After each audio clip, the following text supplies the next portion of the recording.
नमस्कार दोस्तों, जय मां भारती। अभी कुछ दिन पहले राहुल गांधी जी को अचानक ये याद आया कि उनके डीएनए में हिंदू डीएनए भी है, ब्राह्मण डीएनए भी है। जब उनका ये बयान आया तो मैंने सोचा क्यों ना उनके इस डीएनए का एनालिसिस किया जाए। मैं इस विषय पर तभी वीडियो बनाना चाहता था, लेकिन जब मैंने रिसर्च करनी शुरू की तो मेरे सामने 3 किताबें आईं और मुझे लगा कि इस विषय के ऊपर समग्रता से बात करने के लिए इन 3 किताबों को पढ़ना बेहद जरूरी है और इसीलिए इन 3 किताबों को खत्म करते करते मुझे इतना समय लग गया।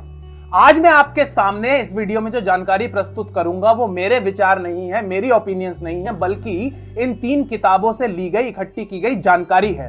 इन 3 किताबों के नाम हैं the Nehru dynasty by K N. Rao, persons, passions and politics by Mohammad Yunus और तीसरी किताब है reminiscences of the Nehru age by M O. Mathai. दोस्तों, किसी भी व्यक्ति या परिवार की 2 लीनियज यानी कि वंशावली होती हैं। एक होती है पिता की तरफ से जिसको कि पैटर्नल या फिर पैतृक कहा जाता है और दूसरी होती है मां की तरफ से जिसको कि मैटरनल लीनियज या फिर के मात्रक वंशावली कहा जाता है।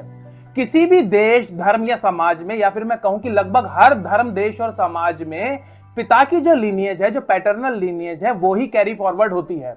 कहने का मतलब यह हुआ कि जो पिता का गोत्र होता है वो ही आगे बढ़ता है परिवार में। सरल भाषा में कहूं तो पिता का आखिरी नाम ही, बाप का आखिरी नाम ही संतान को दिया जाता है। अब बात करते हैं राहुल गांधी जी के आखिरी नाम द ऑलमाइटी गांधी की, लेकिन उससे पहले बहुत जल्दी गांधी परिवार के फैमिली ट्री को समझ लेते हैं। गंगाधर नेहरू के पुत्र मोतीलाल नेहरू, जिनके 2 पुत्रों में से एक हुए हमारे पहले प्राइम मिनिस्टर श्री जवाहरलाल नेहरू। जवाहरलाल नेहरू की शादी होती है कमला नेहरू से और इन दोनों की सिर्फ एक संतान होती है जिसको नाम दिया जाता है प्रियदर्शनी। और नेहरू जी की बेटी होने की वजह से इनका पूरा नाम हो गया प्रियदर्शनी नेहरू। अब सवाल यह उठता है कि प्रियदर्शनी नेहरू इंदिरा गांधी कैसे बन गई? इस बात की पड़ताल वीडियो में आगे करेंगे। प्रियदर्शनी उर्फ इंदिरा की शादी हो जाती है Feroze Gandhi with a Y से। अब फिरोज गांधी का जो आखिरी नाम है, जिसकी स्पेलिंग है GHANDY गांधी, इस पर भी एक मत नहीं है। काफी लोगों का यह कहना है कि उनका आखिरी नाम गांधी नहीं बल्कि खान था। इसकी भी हम वीडियो में आगे पड़ताल करेंगे कि किताबों में इस बारे में क्या कहा गया है। इंदिरा और फिरोज की 2 संतानें होती हैं, संजीव और राजीव। संजीव का नाम संजय कैसे हो गया, इसके बारे में भी जानने की कोशिश करेंगे। संजय की शादी हो जाती है एक सिख लड़की मेनका से और राजीव की शादी हो जाती है इटालियन क्रिश्चियन एडविज एंटोनिया अल्बाइना माइनो और सोनिया से। संजय और मेनका की एक संतान होती है जिसको हम जानते हैं वरुण गांधी के नाम से। वहीं राजीव और सोनिया की 2 संतानें होती हैं जिनको हम जानते हैं प्रियंका और राहुल गांधी के नामों से। अब राहुल जी का 50% डीएनए तो क्रिश्चियन इटालियन डीएनए है, इसमें कोई शक वाली बात नहीं है और कोई गलत बात भी नहीं है। अब बात करते हैं उनके बाकी के 50% डीएनए की, जो उनको उनके पिताजी राजीव गांधी जी से मिला। जैसा कि मैंने पहले कहा कि जो पिता का नाम होता है वो ही कैरी फॉरवर्ड होता है और ऐसा हमारे समाज में नहीं होता, दुनिया भर के लगभग हर समाज और धर्म में ऐसा ही होता है। राजीव गांधी जी की मैटरनल लीनियज यानी कि माताजी के परिवार को तो सब जानते हैं, द नेहरू फैमिली पूरी दुनिया जानती है और उसके बारे में बहुत ज्यादा जानकारी उपलब्ध है। लेकिन यहां पर $1 बिलियन क्वेश्चन ये उठता है, what about his father's family?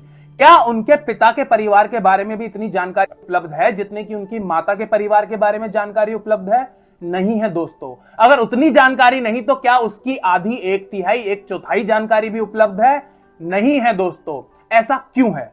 Firoz Gandhi के परिवार के बारे में विकिपीडिया आपको बताएगा कि उनका जन्म 12 सितंबर 1912 को ब्रिटिश इंडिया की बॉम्बे प्रेसिडेंसी में हुआ और जन्म के समय उनका नाम था फिरोज जहांगीर गांधी। कि अब यहां पर गौर करने वाली बात यह है कि गांधी की स्पेलिंग यहां पर है GHANDY ना कि GANDHI, जो कि फेमस स्पेलिंग है, महात्मा गांधी के आखिरी नाम की स्पेलिंग थी और जिसको आज पूरा गांधी परिवार इस्तेमाल कर रहा है।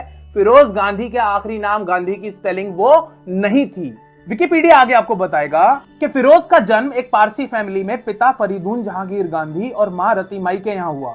अब सारे एक्सपर्ट और हिस्टोरियंस विकिपीडिया पर दी गई इस जानकारी से सहमति नहीं रखते। नेहरू परिवार के एस्ट्रोलॉजर रह चुके के.एन. राव अपनी अक्लेम्ड किताब द नेहरू डायनेस्टी में लिखते हैं कि फिरोज खान का असली नाम फिरोज खान था और उनके पिता का नाम था नवाब खान और उनकी मां का आखिरी नाम गांधी था, उनकी मां का सरनेम गांधी था। फिरोज के पिता का ग्रोसरीज यानी कि किराने का काम था और फिरोज इलाहाबाद में मोतीलाल नेहरू के घर किराने की वस्तुएं यानी कि जो रोजमर्रा का इस्तेमाल की वस्तुएं होती हैं, चीजें होती हैं, वो और शराब की डिलीवरी करने का काम किया करते थे। प्रियदर्शनी के पिताजी पंडित नेहरू उस वक्त देश की राजनीति में बहुत ज्यादा व्यस्त थे। वहीं उनकी मां कमला नेहरू ने बीमारी की वजह से खाट पकड़ रखी थी। इस वजह से कोई भी प्रियदर्शनी को समय नहीं दे पाता था और वो ज्यादातर समय अकेली ही रहती थी। ऐसे में फिरोज ने अकेली पड़ चुकी प्रियदर्शनी को सहारा देना शुरू किया। दोनों ने आजादी की लड़ाई में एक साथ हिस्सा लेना भी शुरू कर दिया। धीरे धीरे दोस्ती हो गई और दोस्ती धीरे धीरे प्यार में बदल गई।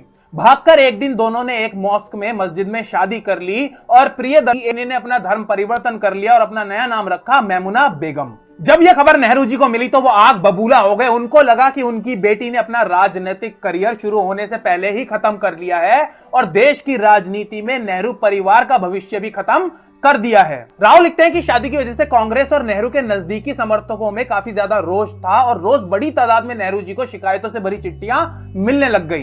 अब हमेशा की तरह नेहरू जी अपना रोना लेकर गए महात्मा गांधी के पास और गांधी जी ने नेहरू परिवार की राजनीतिक विरासत को बचाने के लिए फिरोज को गोद ले लिया और इंग्लैंड में एक एफिडेविट के जरिए फिरोज खान का नाम हो गया फिरोज गांधी और प्रियदर्शनी नेहरू मैमुना बेगम बन गई इंदिरा गांधी। एमओ मठाई जो कि काफी लंबे समय तक पंडित नेहरू के प्राइवेट सेक्रेटरी रहे, वो अपनी किताब reminiscences of the Nehru as, जिस किताब को कांग्रेस सरकार ने कभी इंडिया में छपने ही नहीं दिया, उस किताब में वो इंदिरा गांधी के साथ चले अपने लव अफेयर के साथ साथ नेहरू परिवार के और भी कई सारे रहस्यों पर रोशनी डालते हैं। मैं रिकमेंड करता हूं कि आप इस किताब को इंटरनेट पर खरीदकर जरूर पढ़ें। मठाई लिखते हैं कि संजय गांधी को जन्म के समय जो नाम दिया गया था वो था संजीव, क्योंकि ये बड़े भाई के नाम राजीव के साथ ताल खाता था। जैसा कि हमारे यहाँ परिवारों में अक्सर होता है, भाइयों बहनों के भाइयों के नाम तालमेल खाते हुए रखे जाते हैं। अब संजीव का नाम संजय हो जाने का किस्सा यह है कि इंग्लैंड में संजीव गांधी एक कार चोरी करने के जुर्म में गिरफ्तार कर लिए जाते हैं और ब्रिटिश पुलिस उनका पासपोर्ट